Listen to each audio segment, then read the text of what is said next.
This is my car. It's a 2013 Equinox. I've had it since new. It's probably, for practical purposes, the best car I've ever owned. And I'm 50 years old. I've had a bunch of cars. It's not super glamorous or super fast or anything. It's a 4-cylinder, all-wheel drive, so it's really good in the winter.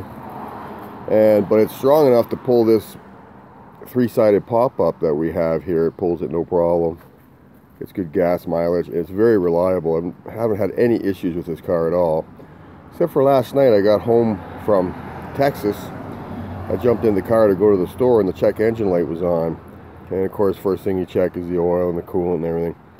But then I knew from past experience that I should be doing something else before I take it to the dealership and give them a whole bunch of unnecessary money, right?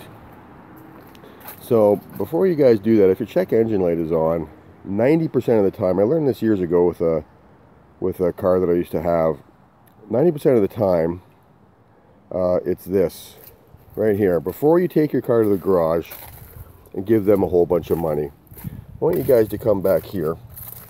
Doesn't matter what kind of car it is. Pop this open and check this thing out. It's your gas cap. Right? And what happens is, you got a little rubber ring in there and it gets worn out, or as in the case with me last night, the person who filled the car up last didn't tighten it all the way. And believe it or not, your gas tank is supposed to build a slight bit of pressure, and if it doesn't, it'll throw a code to your engine's computer and then you'll get a check engine light.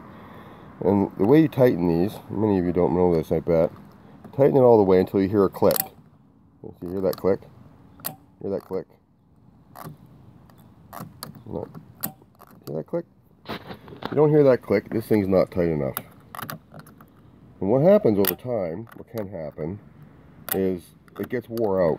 It just won't stay tight.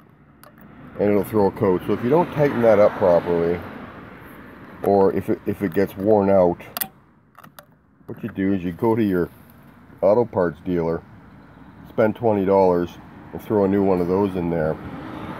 And when I came back here last night and I went to the gas station, filled it up, and I tightened it until it clicked and the code went away. Check engine light doesn't come on anymore. So if your check engine light is on your vehicle, before you take it to the dealer and give them a bunch of your money, just check out the gas cap. Thanks for watching.